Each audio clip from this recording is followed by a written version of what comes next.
Good evening, ladies and gentlemen. It is 6:34 p.m. on Tuesday, January 15th. I will call the regular Common Council meeting to order. Please rise for the Pledge of Allegiance. I pledge allegiance to the flag of the United States of America and to the republic for which it stands, one nation, under God, indivisible, with liberty and justice for all. Will the clerk please call the roll? Councillor Olson? Here. Councillor Van Sickle? Here. Councillor Bender? Here. Councillor Sweeney? Here. Councillor Fennessy? Here. Councillor Elm? Here. Councillor Ludwig? Here. Councillor Sutherland? Here. Councillor Kern? Here. Councillor Dalbeck? Here. Youth Councillor Levine? Youth Councillor Newman? Here.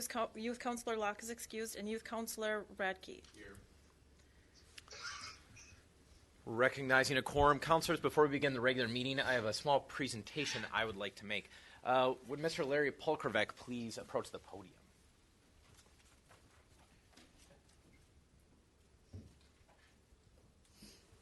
So, councilors, many of you may know Mr. Polkrevek. He has been a business founder, entrepreneur in the city of Superior for a very long time now, having founded first Field Logic and then Raven Crossbow, ending as, I'm sorry, what was the final name of the company? We all just call it Raven. Yeah. And now Earth Blinds. So these are some of the, not only the largest companies in the city of Superior, but they've really helped to define Superior as an outdoor community, as one of the leaders, particularly in the archery industry, which, as far as I'm concerned, is a perfect fit for the city of Superior. So as he has moved on to his next company and has been such an outstanding corporate citizen to the city of Superior, some of us around the administration felt we should recognize that in some way. As many of you know, Epicurean, another of Superior's defining companies, has helped me with one of my goals to bring back a tradition from cities across the country to give out keys to the city. And so I'm very honored to present an Epicurean key to the city of Superior to Mr. Larry Polkrevek, and to thank you for your great citizenship and your investment in the city of Superior. Thank you very much. Sir. Appreciate it. Would you like to say a few words? Yeah. Just press that. All right, thank you. First of all, I'd just like to say thank you, and I'm not texting. I just got a couple notes here, so I just thought I'd do that. First of all, thank you, Jim. Thank you, Mayor. Thanks, City Council, and everybody else. I've never really looked towards being in the limelight. My wife and I, Donna, we've never tried to do that. It's just kind of our job to do what we do, keep our heads down, and hopefully what we do is good for the town, good for the city, and good for everybody in the area. It's very humbling to get this award. Obviously, it's not anything we were looking for or even had any expectations of. So thank all of you for that. Greatly appreciated. Back in 2000, we were down in St. Paul, Minnesota, and we made the decision to move up here to Superior, Wisconsin. I went to UMD, and Superior really treated us great. They tried to get us to come here. My father was a plumber, paid my way through college, and we didn't really have much for money. However, we had a company in the block Target that was doing well down in the Twin Cities, and we moved it up here, and the city helped us greatly. They helped us getting debt financing, other things we could do, and we built our first plant down on Connors Point, and that really kind of kicked us all into gear. From there, we created a bunch of other companies. Over the course of the last, since 2000, so 18, almost 19 years now, up here, we have actually started, built, and sold 13 companies in the hunting and the archery industry. So it's been great. I think the part I think is best about that is all of those companies are still here in Superior to this day. In addition to that, many of those companies that have come here, that have bought our companies, have brought other companies in as well. Probably at least another half a dozen companies that were in different portions of the United States have relocated here as well as part of that corporate structure. The last company that we sold, or we built and sold, was Raven Crossbows. It was an amazing company to be involved with, but it was also very, very difficult. It had tremendous growth, tremendous challenges all the way around. And I just would like to say to Steve Burgess and the whole NBC Bank, thank you. Quite frankly, the way it grew and with the company itself, the structure that we're dealing with, the financing was quite a challenge, to say the least. So I appreciate everything that you did for me. Thanks a lot. Moving forward, we do have Earth Blinds is the one company that we just started. And we just got back from the archery trade show, which I've done since 1997. This year was down in Louisville. And we introduced our new blind. It's a hard blind, and it's really about the only segment of the archery and the hunting industry that is physically growing at this time. And we had a great response, and it's going to be an awesome product. It's different. Everything that we do, that we've brought to market, we bring it to market because it has a benefit to the consumer, and it's different than what's been built in the past. And that's what this is as well. In addition, you may or may not know that we also own, my wife and I own Montauk Resort. And out there we have, very low cost, $99 annual cost for a season pass.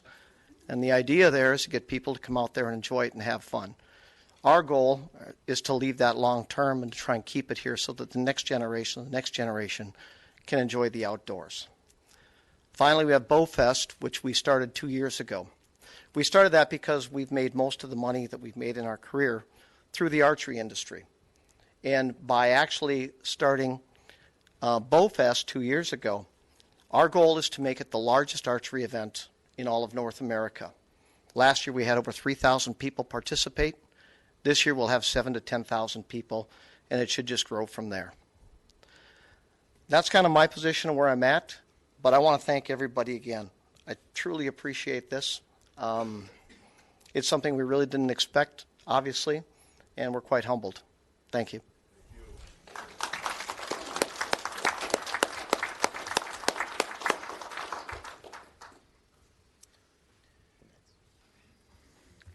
Item number 4 is approval of the minutes from December 18th, 2018. The motion is by Counselor Bender. The second is by Counselor Elm to approve the minutes. Is there discussion?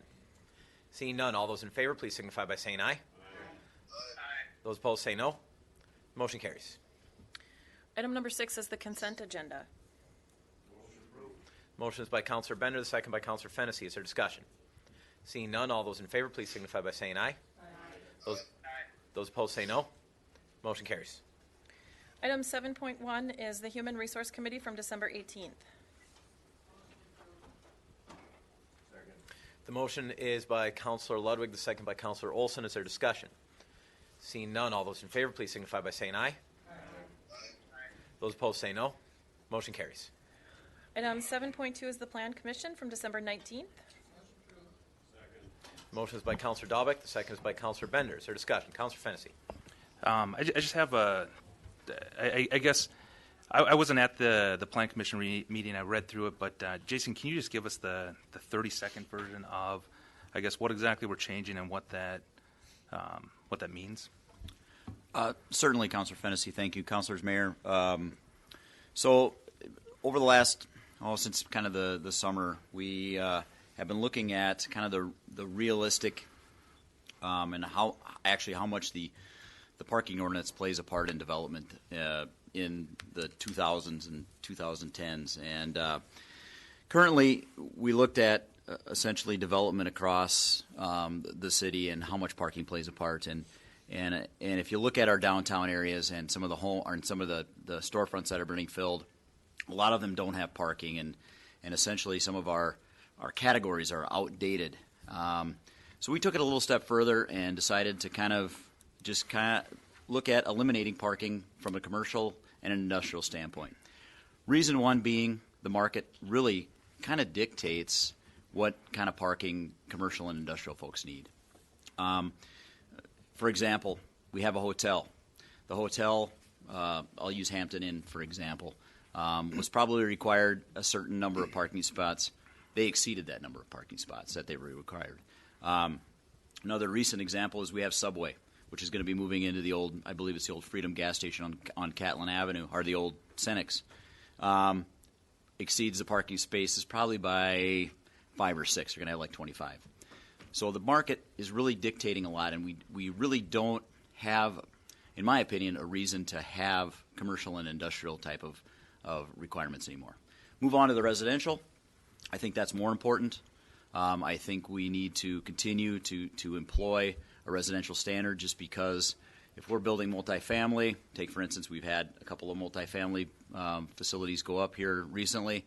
We're we need off-street parking. We don't want to clutter our neighborhoods any more than what some of them are right now.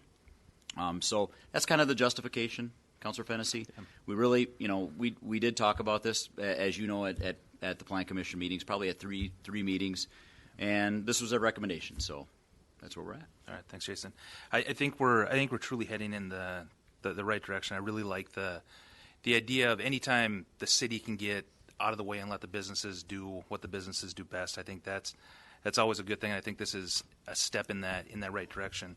My only hesitation with the way that it's worded is it doesn't give any protection for the residential neighborhoods that are right on the fringe of commercial. I look at the old Carnegie Library on Hammond Avenue. It's going to be developed. If we were to put this in force as it's written, it wouldn't give any protection for the residents around there. So I guess I think we're really, really close to what we're all trying to accomplish. I just don't like that it doesn't protect those neighborhoods that are right on the fringe that butt right up to the commercial zoning. So I guess, Jason, would there be anything like a special use permit or some kind of wording that we could put in here just to protect the integrity of the neighborhoods? Well, I think the one thing is there are kind of some protections that exist. Carnegie Library, for example, the council had a special use permit for that, and we required parking, so that won't go away. Right. We will still have the conditional use or the special use permits for that. I guess, Councilor Fennessy, I would encourage that maybe we just move this through, for lack of a better word, and see how it goes. And I think we can always go back and amend this at any time if we see any issues. Quite frankly, I don't foresee any issues, but that is up to the council here and what they would like to do. But my opinion is I think we should move forward with this and see how it works, see if there's any deficiencies, and then recheck here in the next, especially over the summertime when we have a lot of development pressures. That'd be my opinion. I guess I don't mind the idea of moving it through and pushing it through, but if we are going to do that, I would rather see some kind of protection for those residences. I mean, I look at the special use permit for the Carnegie Library happened for a reason, to ensure adequate parking and that the overflow parking doesn't go on the burden of the taxpayers who call those homes home. And I would rather see us go, put this back to the Plan Commission one more time. I know it's already been there 3 times, but I would much rather at least see the Plan Commission take a stab at putting some kind of protection for those residents. I mean, we look at even just the government services building here with the parking struggles that pushes and burdens on the residents who live in the neighboring, or some of the other places that this really could burden some of the residents. I would feel much better if we just took another month, brought it back to Plan Commission, and just to see what we can accomplish, where this can still work for the businesses and still take off the handcuffs that we currently have. I would just rather see us put in some kind of protection for the neighborhoods that are right on the fringe. So I'll make a motion to send this back to Plan Commission to look at some kind of solution for those neighborhoods that are right on the fringe of commercial.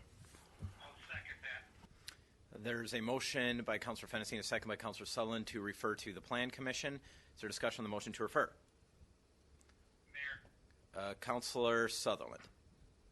Yes. I don't know if you can hear me very well. I have a lot of friends who are not constituents of mine, but they live over there by the government building. I don't know if if Fennessy touch bases. It's kind of hard to understand with these phones. However, a lot of problems I'm seeing, especially by the government building, is people that have to walk a block and a half away because of overcrowded parking. Just the streets are lined up. I mean, that's in Councilor Elm's district. I'm not saying anything bad about it. I'm just saying I think there's something we just need to look further into myself. So I agree with Councilor Fennessy. I'd like to see us go back to the committee and be looked at more. Thank you. Just for clarification, the government center is not covered by the parking ordinance. I don't believe it. It's a government building that's never been covered by the ordinance. Correct, Jason? There's what we call a plan development district that goes with this, so it actually outlines some of the parking requirements. So, Councilor Dahlbeck. Well, I just think that I disagree with them. We don't own the streets, and people are moving into homes or buying homes that have 3 and 4 cars. We can't guarantee everybody a parking spot in front of their house. So I wish I could park in front of my house, but I can't. So no, I think we should go ahead with this plan and do it like Jason said. If we run into a problem, we can check it out then, but not to just do it again and go back to committee again and again and again. Thank you. Further discussion on the motion to refer. Councilor Van Sickle. Thanks. All good points raised, but to Councilor Dahlbeck's point, this was presented in committee at the Plan Commission September of 18, October of 18, December of 18, and we have had, as a council and a commission, this final ordinance in our hands since December 14th. As we all know, the commission is made up of 3 councilors. So at any given point, Councilors Fennessy, Dahlbeck, and Sweeney have all been presented with this ordinance. It's an exciting opportunity for the City of Superior to comprehensively roll back some of these regulations. In particular, I'd also like to point out that when this was rolled out December 14, the directors of both the bid and the chamber were included on email, and to my knowledge have not given any pushback or opinions on how to build a stronger ordinance. I agree with Councilor Dahlbeck to deny the motion to refer and go ahead with all due respect and move forward with the commission's recommendation. Thanks. Further discussion.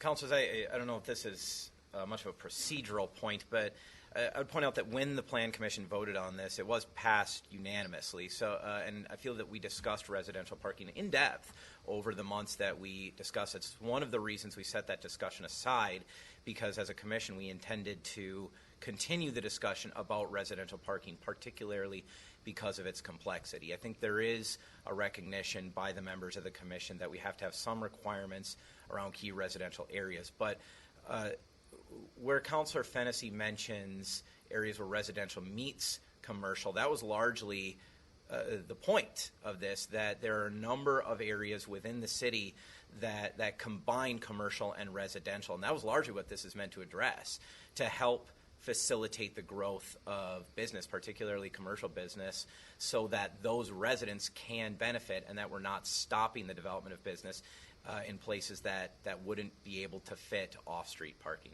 So that's just a recap, I think, of the discussion that took place there. So further discussion, Councilor Fennessy.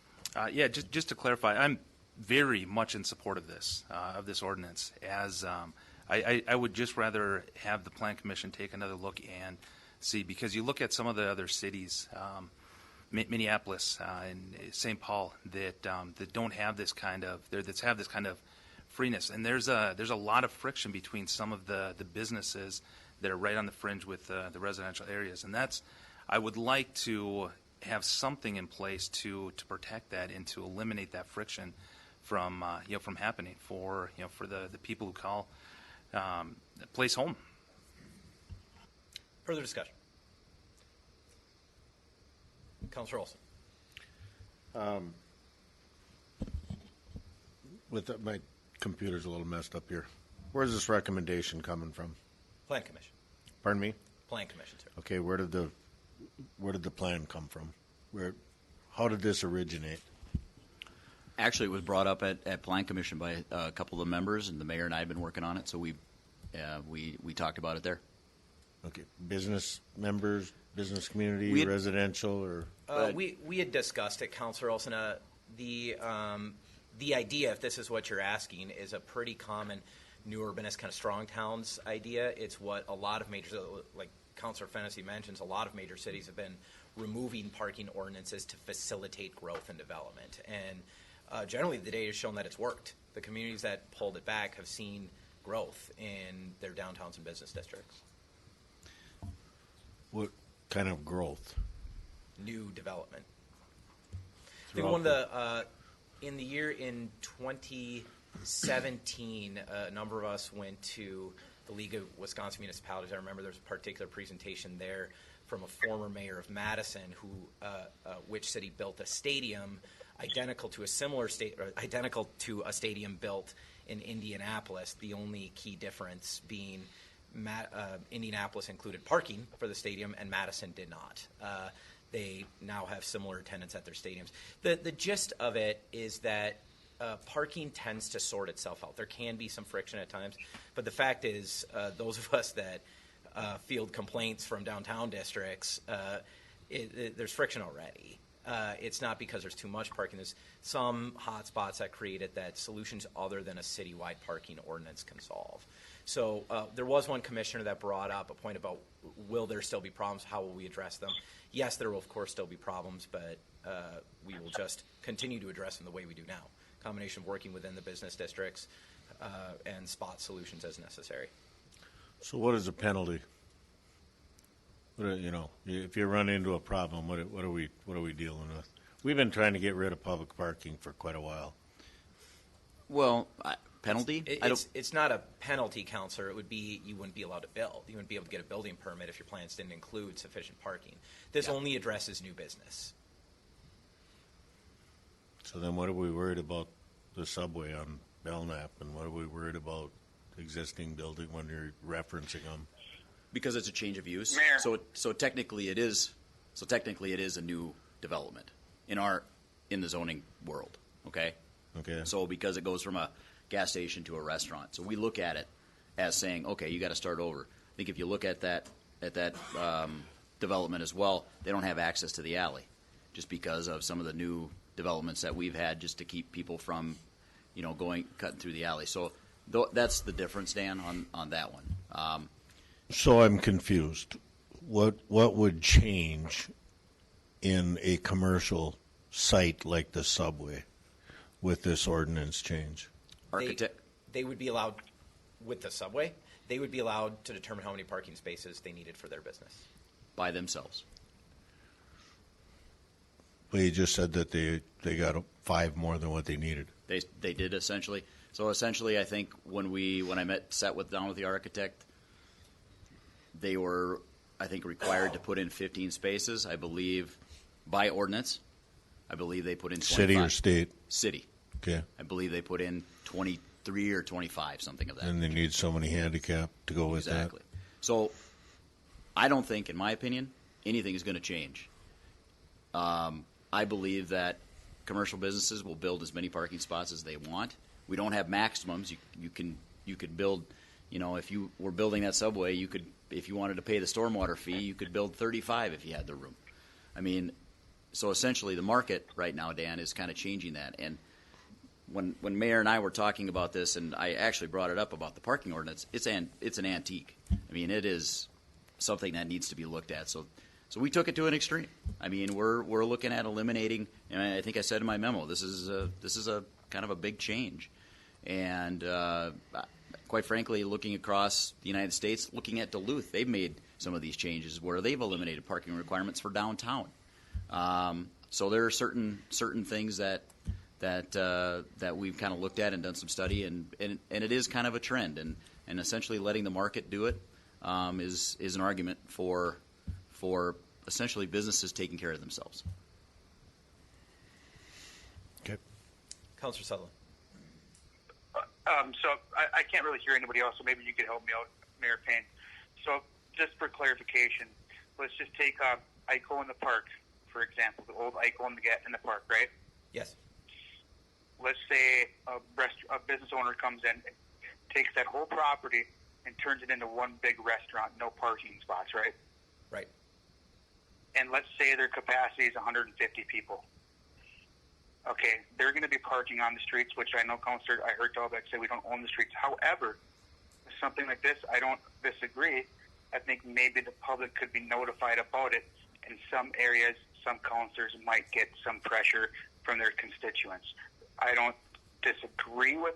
I'm a huge promoter of business, but when it comes to transparency, I'm a firm believer. We could maybe. We're in no rush, correct? Are we? Do we have a couple businesses that are ready to pull the pin, but they're waiting on this ordinance? I doubt it. If we can wait, we're used to putting things back and showing the public, educating the public somehow through transparency. If we can do that and see, maybe I support it, but I get 50 of constituents that say absolutely not. Then that, with them not knowing, it's hard for me to just vote on this. I would like to see it go back to committee, give it another month or so, how often they meet, educate their constituents, make it more transparent, maybe have the paper pick up a thing on it, and see where we're at. I think that's the least we could do. And I think Councilor Fennecy's motion to send it back to that committee is not destroying it, just helping others and educating them on this whole process. Thank you. So, Councilor Sullivan, you said you didn't hear what people mentioned. Councilor Fennecy's concern is basically what you had described. I believe that you have a business operating within a residential area that would not have off-street parking and could drive overflow into the neighborhood, inconveniencing those neighborhoods. Is that potentially, is that fair, roughly, Councilor Fennessy? So that's what Councilor Fennessy expressed. Director Cirque had said that largely when businesses are developing, the market is driving how much parking they need. So in other words, in your example of a restaurant with a capacity of 150 people, very few restaurants are likely to build to 150 capacity with no parking whatsoever. That'd be a pretty poor business practice because the customers would be walking for blocks and blocks on the busy nights. It'd just be not a very viable business plan. That's our belief, anyways. The final question I think you asked, if I heard them all right, was: are there any businesses that would be affected by this right now? Yes, there are several businesses that are under some sort of construction as we speak. That I don't know that this is bearing directly on them. I can't say that exactly, that they wouldn't be able to open. But the fact is, we've had a number of violations of this ordinance already that the people built contrary to this ordinance. So while I don't think there's a significant hurry, I think we also have taken a considerable amount of time to consider this. Councillor Van Sickle. I just wanted to add quickly that the Telegram did cover this. Thank you. And that just a little bit of background. I think sometimes we're so steeped in our world that I feel like, well, we would just know that everybody knows exactly what we're talking about. So just a couple of examples. So, for example, like when one of the new housing developments was going up, they asked the City of Superior for a significant amount of dollars that we, of course, were happy to invest in that development, but that has real implications on tax dollars. For example, in the year 2012, the average parking spot cost is about $4,000. Now, that was about 7 years ago, so we know it's increased. So $4,000 per space is what developers can expect to invest when we have parking minimums in effect. Like Director Cirque mentioned, Duluth rolled these regulations back over a decade ago. So we're really leaving Superior behind and not allowing our businesses to be competitive in that way. So we know that there's a lot of nationally recognized data that supports this. Of course, cities across the country are rolling back parking minimums because they are in fact so archaic, and you invest a lot of cash in asphalt, and there's no return on that investment. So let's say you have a small business or an entrepreneur, somebody that wants to move into a space or build a space. The capital that they're required to have up front is significantly more when we have these types of regulations on the books. So it makes Superior almost automatically much more competitive, and we know that through local example, not only because of the P&R example, but because we saw immediate private investment when we lifted the parking minimums off of Airbnbs. We saw immediate private investment go into our neighborhoods without problem, and that was some months ago. When we look at places like Empire, these are living dwellings on top of businesses. So we know that when we study municipalities across the country, they're moving towards a denser, more mixed-use type of atmosphere. This is a pro-development, pro-business policy that, again, has been in committee for nearly 5 months. Thank you. Further discussion? Mayor, one question. I'm not sure if I didn't really follow this ordinance as we're going on. It is kind of hard to hear. Was it ever looked at, seeing that we're doing this throughout the whole entire city as the plan of this? Do we have the ability or the option, or was it looked at of possibly certain TIF districts can be implemented into this and then working as a goal for the whole city at any point? So this does apply to commercial and was it commercial and industrial? Yeah, so all commercial industrial throughout the city. So technically, we would be lifting the requirements for properties built within TIF districts. But that's a very good point, Councillor Kern. TIF districts, we're almost always giving some sort of incentive, and we're almost always creating a development agreement. So if we had a concern, because where we're building large apartment complexes, and those have been in TIF districts, you're going to want a large volume of parking, and we can build that into a development agreement, correct? Yeah. So in many of these larger developments where the largest concerns would be, we generally have some other controls to make sure that they're developing responsibly. This largely affects small businesses that have street frontage, that they need all their square footage on their lot to operate the business itself. Those are the ones that we're trying to benefit here. Thank you. Thank you. Further discussion on the motion to refer. Councilor Olson. We had any businesses turned down developing in the city because of our parking ordinance? Not that I can remember, Dan. Further discussion on the motion to refer. There's division, so I'm going to call for a roll call. The motion is to refer item 7.2, the recommendation to the Plan Commission, back to the Plan Commission. Councillor Olson. Yes. Councillor Van Sickle. No. Councillor Bender. No. Councillor Sweeney. No. Councillor Fennessy. Yes. Councillor Elm. No. Councillor Ludwig. No. Councillor Sutherland.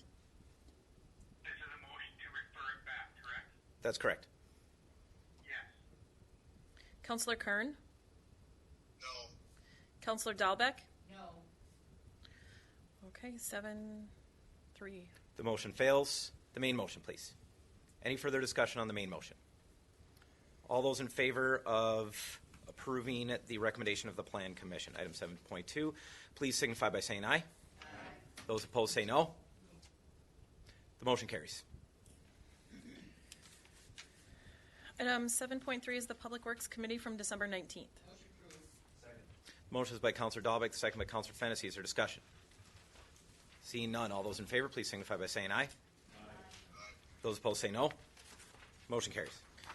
Item 8.1 is City Clerk Kwan is recommending approval of miscellaneous licenses. The motion is by Councillor Dahlbeck, the second is by Councillor Elm. Is there discussion? Seeing none, all those in favor, please signify by saying aye. Aye. Those opposed say no. Motion carries. Item 8.2, Fire Chief Pinger is recommending approval to enter into an agreement with Enbridge Energy for equipment storage. Motion to approve. The motion is by Councillor Dahlbeck, the second is by Councillor Sutherland. Is there discussion? Seeing Councillor Sutherland. Yes. Chief Panger, so I'm reading that this is $2,500 a month for 10 years, correct? Did you hear that, Chief? Yes, that's correct. Okay. And when this was built, was that storage, or were you already in mind of renting this out with that storage in mind, with that area in mind, renting it out to Enbridge? We had a plan for an outbuilding for some of our equipment, and then we added some square footage on the building to make room for the additional equipment that Okay. we and get then from that Enbridge. $300, is that a month for a monthly stipend for utilities? Right. Yes. Okay. And that, what is that, about a $5 million project, correct? The entire fire hall project, correct, Chief? 5.5 million, yes.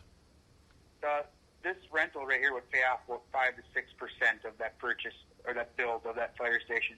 I think that's a good move. I just wanted to point out numbers there. That's a huge asset to bring into the city every month. So, thank you. Yep. Thanks.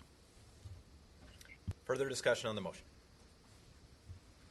Seeing none, all those in favor, please signify by saying aye. Aye. Those opposed say no. Motion carries. Item 8.3, Fire Chief Panger is recommending approval to enter into an agreement with the Wisconsin Division of Emergency Management to extend the current statewide structural collapse contract until June 30th, 2019. The motion is by Councilor Dahlbeck, the second by Councilor Bender. Is there discussion?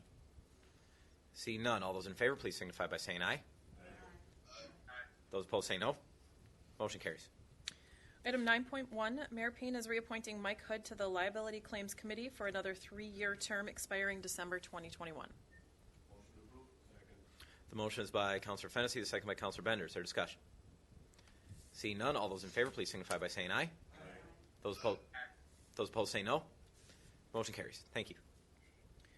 Item 9.2, Mayor Payne is recommending approval of the Legislative Affairs Consultant Agreement with Capital Consultants for the period of January 1, 2019 to December 31, 2020. The motion is by Councilor Fennessy, the second is by Councilor Elm. Is there discussion? Seeing none, all those in favor, please signify by saying aye. Those opposed say no. Motion carries. Item 10, business by councilors. Councilor Bender, did you have business? Yes, I do. And I received lots of phone calls and face-to-face chats about plowing. First of all, the main drags, the main thoroughfares are done well, and we thank you for that. And there's no problem getting by on those. I know the alleys have been done the past couple days, correct? And they've been plowed and sanded, and that's helped greatly as far as getting in my garage, and lots of other people have spoken to me about that. And there was one spot, which is the Hollywood sidewalks, which I sent you an email about. It would be east of Hammond on 28th Street, and the constituent who lives there was very concerned about the students not being able to get to school, and that, of course, is for the middle school, for the high school, and also for Northern Lights, and it is part of the safe routes to schools. And I would be remiss if I didn't bring these complaints forward. We understand. I've lived here all my life. I know how severe winter can be. But because of getting so many complaints, and I know other councilors received complaints too, we really need to ask what can be done in the future to do better. Councilor Dahlbeck? I don't even know where to start. I understand what happened. We had rain, and then it froze, and we had snow, and then that melted some of the water. The water had no place to go. The ground was frozen. The sewers are all plowed by snow banks. It couldn't go anywhere anyhow. I understand all that, but what I don't understand is why we had to wait so long to get the streets sanded. I don't care if you salt or not. Put sand down. I live on 11th Street. I go down 11th Street every morning at 6 o'clock, and that was just today sanded. And it's horrible. I was sliding from one end to the other. I'm lucky I didn't hit somebody. So I just wished I knew why we couldn't have this done now. Not wait till a week later before I got sand in my neighborhood. Thank you. Councilors, if there are anybody else that would like to say anything about the streets, I'll invite you to. I want to avoid a discussion because it's not agendized right now. And what I will say, we have an upcoming Public Works meeting. I'm sure Director Janigo will be happy to provide a report on the last few storms and a discussion on our plowing and sanding and salting efforts over those weeks. Is there any? That sounds good. Okay. So when is the Public Works meeting? Tomorrow afternoon at. 5:30.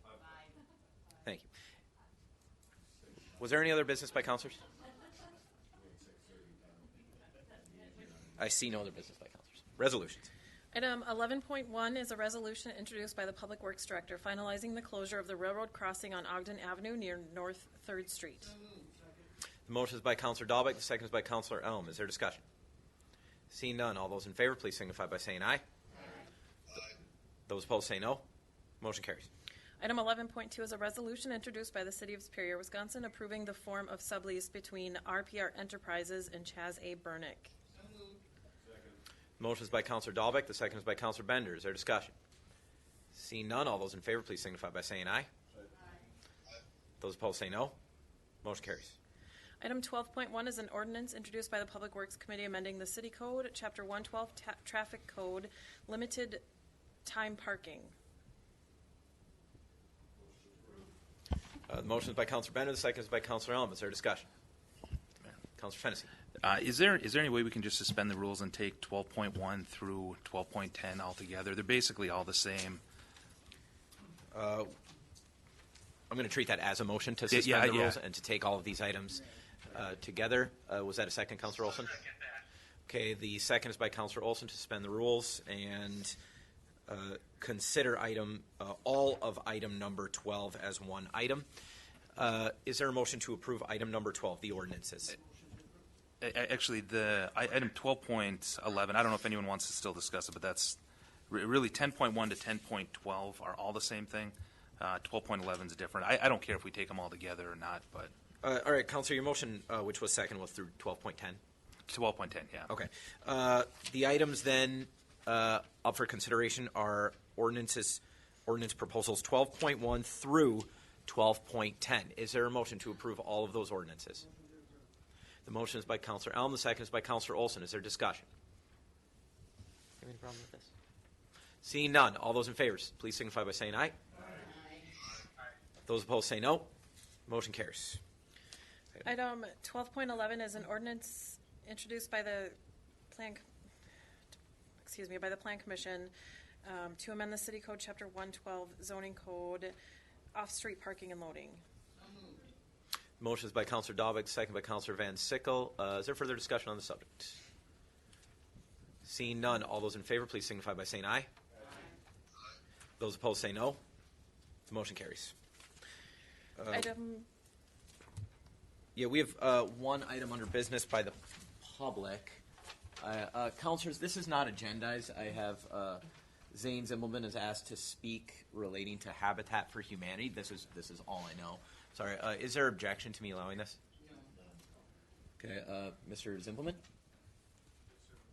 Please approach the podium. There's a. You turn his mic on.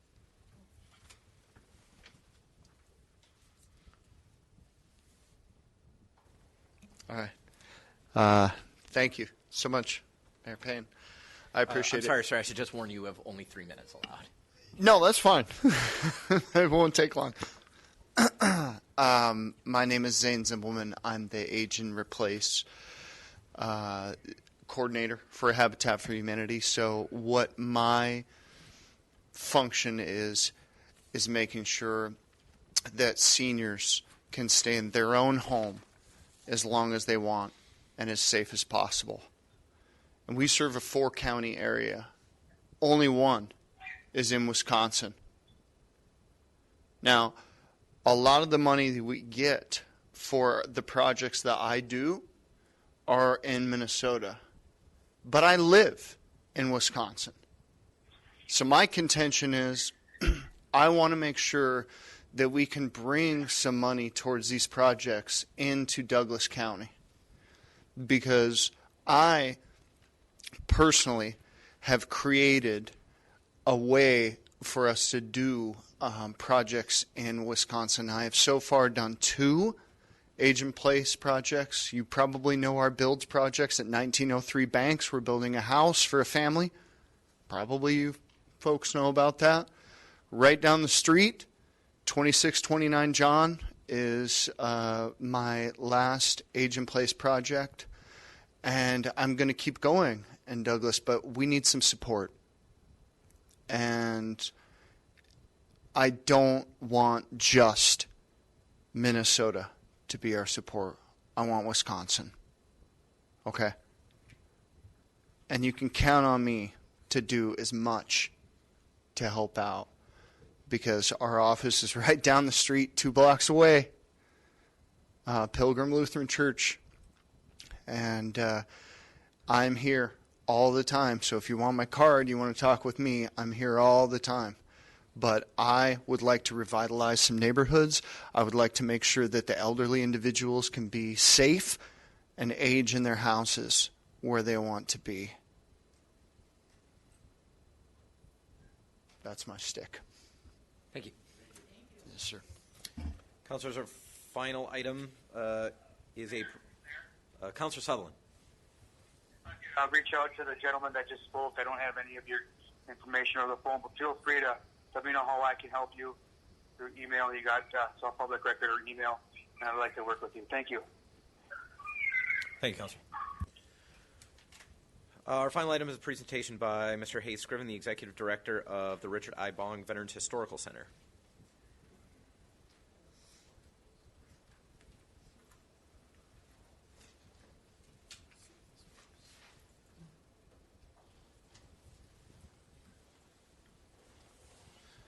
All right. Mayor, members of City Council, thank you for your time tonight. I really do appreciate the time that I'm allotted to come speak to you. And really what I want to do here is kind of what I did last year, is just give an update on the center, what we did in 2018. It's been another great year for us, and we wouldn't be able to do what we're doing without your support. So that's why, once again, I'm back here to say thank you for your continued support of the center and what we're doing. Basically, I want to remind you of what we are here to do.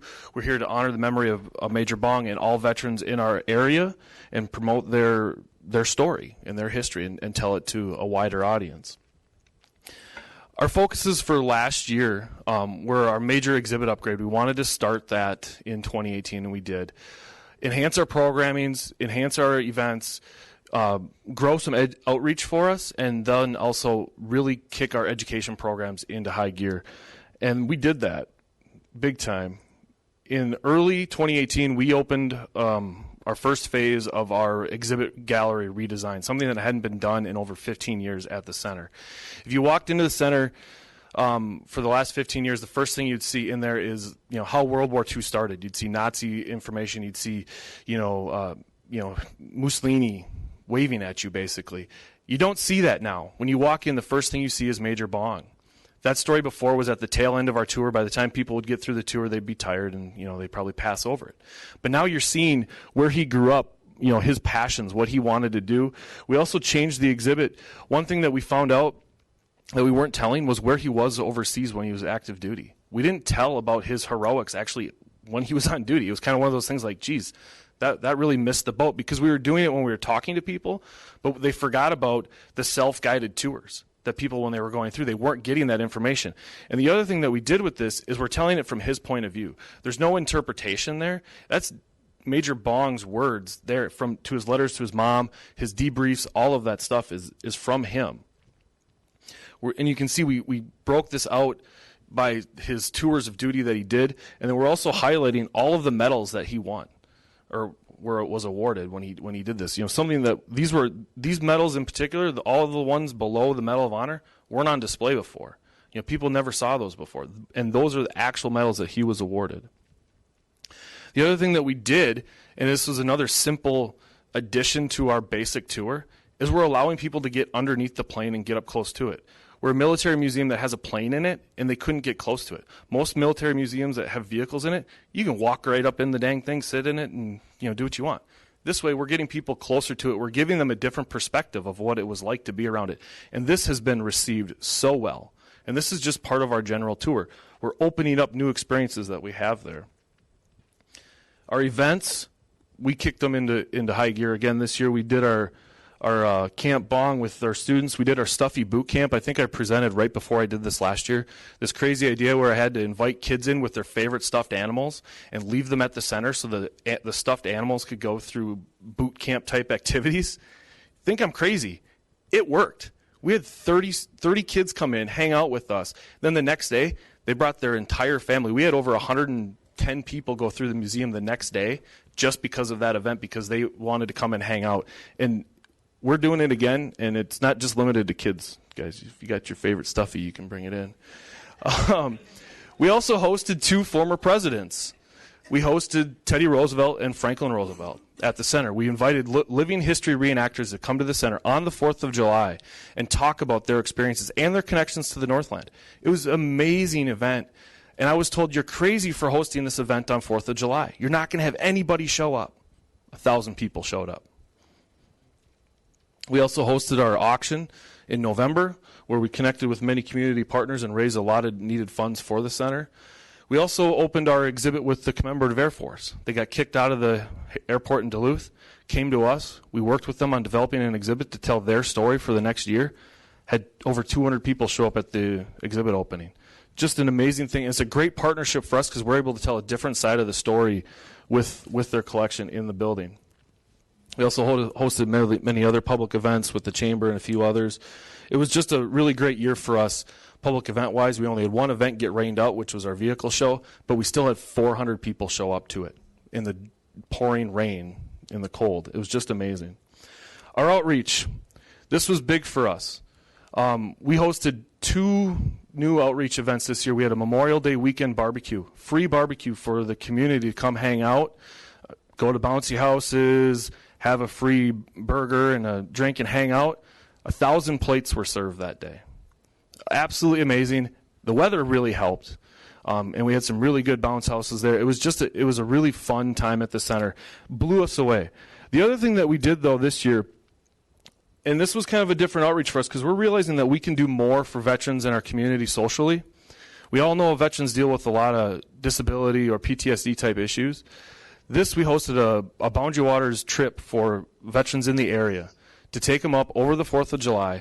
We got them out to relax and just get away from the stressors of life. This was transformational for me. I've been up to the Boundary Waters for the last 20 years of my life. I've never had an event like this with a group of people that I've never known, but I feel so connected with now. And hearing them tell me some of the way that they reacted to it. I had a Vietnam vet who told me he's never been thanked before until this event. And he felt like he wasn't alone anymore. For them to tell us that we were making that difference for them and that they were able to get back and relax just floored me. And so we're very excited to keep moving programs like this because we know we can do better with our veterans community. The other one that we really kicked into gear is our education programs, our youth programs. We partnered with the Superior Middle School, brought in middle school students where they would research a veteran, research a conflict era or an era when the veteran served, do an oral history interview with the veteran, and create an exhibit on that veteran that is in our main exhibit gallery now. Absolutely amazing. We connected with 18 students and 9 veterans throughout the summer. And it was double good for us because we were connecting students with the local veterans, but also getting an oral history out of it. And more modern veterans, because a lot of our veterans, the stories we were having are Vietnam, Korea, World War II, didn't have a lot more modern stuff. And for us to make those connections into the community was really great. And we're planning on making those better this year. These are our stats for 2018. 34,500 people just walked in our door. If they're using the bathrooms because they're at the park or going to the visitor center or whatever, 34,000 people walked in our door. Our paid attendance was up almost 1,400 people over 2017, which is a banner year for us. So our paid attendance is at 10,827. It's our best attendance, and it's our best attendance in 10 years. And it's largely due because of the support we do get from you, because that gives us the freedom to do what we're doing. In 2 years, our attendance has increased by 3,000 people, which is about 38% up in the last 2 years. Our gift shop sales, I saw this today, so I had to throw it in there because it's a crazy number. Gift shop sales are up 168%. And in 2 years, our membership is also up 15%. So we are moving in the right direction. Moving forward, we're going to continue working with our main exhibit gallery update. We're going to be taking our World War II story and condensing it around the plane, and then adding dedicated spaces to more modern conflicts. So Korea, Vietnam, Cold War, modern conflicts. We're going to be telling those and telling them through the veterans' eyes themselves, because those are the stories that need to be told. We're enhancing our P-38 and M-60 experience, and I'm going to talk about that in a minute. We're in the behind-the-scenes tour. These are 2 new tours that we're going to be adding this summer. And what makes the top one especially special is it's going to be led by youth tour guides. We're going to partner with the Superior High School, and we're going to hire high school students to come in and give tours at the center. They will be the experts giving the tour on a P-38 and the M60 tank. It's something that people have asked us for, is like the really nuts and bolts, the nerdy history on these two vehicles. And so we're going to give it to them. We're going to offer an extra tour that will be led by students. And what's awesome with that is not only then we're connecting with the student, but their parents, because grandma and grandpa are going to come in. They're going to want to see the student giving the tour. It's going to be amazing. It's a program that I've seen work before. The behind the scenes tours, everybody wants to see what's down in the archives. That's what we're going to do. We're going to take you down the archives. We're going to talk about what it takes to build an exhibit, what we do to accession items, how we go through all of that. This will be done by adults, and then we'll sit down afterwards and have coffee and donuts and whatever else. So we're going to continue that outreach as well. The Memorial Day event that we did was really popular. We're working on trying to get that set up and running, and we're going to continue doing the education stuff and the Boundary Waters trip. We've had a great response for that, and the funding is already there for it. Last year we didn't get the funding until right before the event, but this year it's already in place because the funders loved it so much, and we're going to do that. And we're going to continue our main mission, which is collecting and preserving the best stories in the area. Thank you for your time. Questions? Discussion? Councilor Fennis. Yeah, hey, just real quick, I just want to commend you for the job that you've done at the Bond. It's most museums that are in a community just kind of get forgotten about, just because they've just always been there. And you've done a wonderful job, whether it's the educational programs or the outreach or just simply keeping the exhibits fresh. Of just constantly reminding us of what we have in our own backyard. It's an amazing exhibit, and I just want to commend you for the job that you've done. Thank you. It is one thing with museums is, and I was just telling this to Maria at the paper today, museums always look like they're closed. And so what we have to do is break that stigma and say, hey, we're here. When we talk about ourselves and talk about ourselves in a great way and just get excited about what we're doing, and that'll change. Councilor Bender. Hayes, good job. I teach Upward Bound in the summer, and we usually, one of the days we go to one of the museums. We haven't been there in 2 years. We're going back this year for sure. I know we've missed you. We'll be going. Well, with the permission of the director of Upward Bound, we'll be going back this year. But it's a great building, a great tour, and we're fortunate to have all the museums that we have in this area. Councilor Sweeney. You may have answered this with your second to last comment. But what's your major challenge? It's getting us to where we should be and getting the community built in, and that's what I'm trying to do, is getting the public support for people coming into our programs all the time. Letting people know that we're more than just a veterans museum. We're a museum for the entire area, that people can come in and see that we're there. And it's one of the things that I'm actually going to present on at a conference in April. Is we hear this all the time. I've driven by 100 times, but I haven't stopped in yet. Well, how can I get that person that's driven by 100 times to come back in? That is the biggest issue that we have. Thank you, councilors. Councilors, I especially want to thank you for your support for this museum. And Mr. Scriven, I wanted to say as well, congratulations on another fantastic year. You really have made some significant improvements in the museum since you've been there, and I personally appreciate it very much. There's something about this museum that I think was left out a little bit, and that's the very unofficial role it plays as the Veterans Headquarters of Superior. This is where the Legion is housed. A number of veterans spend several days of the week just hanging out at the center. And to not only allow that, to encourage it, but that space is really in the heart of our community for people to see as they're passing through or going in several directions throughout the city. Highlights the values of a community, one of the strongest veteran communities in the state of Wisconsin. So I want to personally thank you for that and make one request. I assume you're going to give this presentation again next year. Yeah. And if you don't include more pictures from the Stuffy Boot Camp, it will not be on the agenda. I will email you all the pictures too. So I appreciate that. Thank you. Thank you for your time, and thank you for your support. Thank you. Councilors, we have no further business. We are therefore adjourned. Thank you.